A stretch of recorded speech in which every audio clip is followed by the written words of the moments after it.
NHRA Full Throttle Drag Racing Series, where the Ultramo has caught some amazing footage already. A lot of flames, a lot of fire.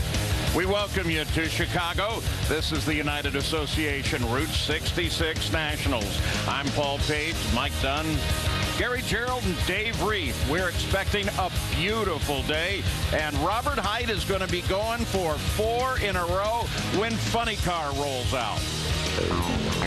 An NHRA Nitro Funny Car run. Truly a thing of beauty.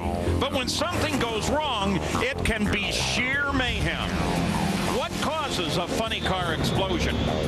Just how dangerous can they be? And how much does an explosion like this cost? And what does it do to a driver's ego?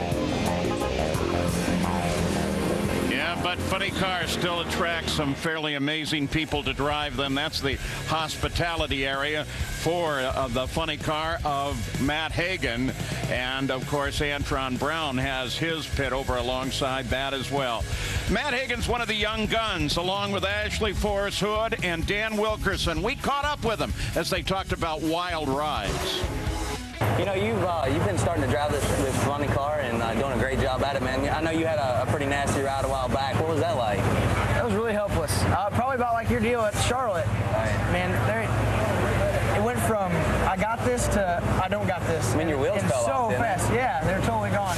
Because for a second it kicked sideways, and I knew it was smoking the tires. Because you know how it's smoking the tires. It's a little wishy-washy feeling. It just went like that.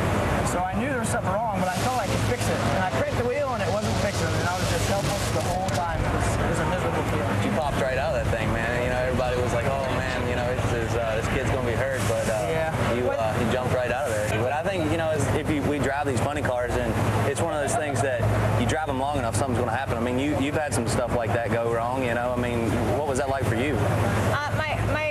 The crash that people remember when they think of me is when I spun around in Seattle, but the worst one I can think of is explosions that I had. They have been a lot more scary than that crash. I knew what was happening as I was spinning around, but in the explosions, they happen in such an instant, and the sound and just the force of it, that for a moment, at least in my experience, it kind of rings your bell a little and you're almost in shock. I know you had the big one not too long ago. Do you watch it to see, or do you not like to watch it? No, I like to watch it. I'm just like, wow, that was a pretty wild ride. You know, we went through the lights and it blew up. So I think it went probably, I think it was 309 miles an hour through the lights, and it was exploding as it went through the lights there. So, you know, as you get farther down the track, it gets more violent as you're picking up speed. But it's one of those things that you just kind of, you play back in your head, and there's nothing that you can really do to control it or make it any better. You're kind of along for the ride, and you know, and that's why we wear so much safety stuff. It's one of those deals that you try to learn from it, and you just kind of move forward. But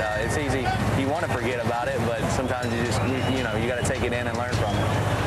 The young guns of Funny Car.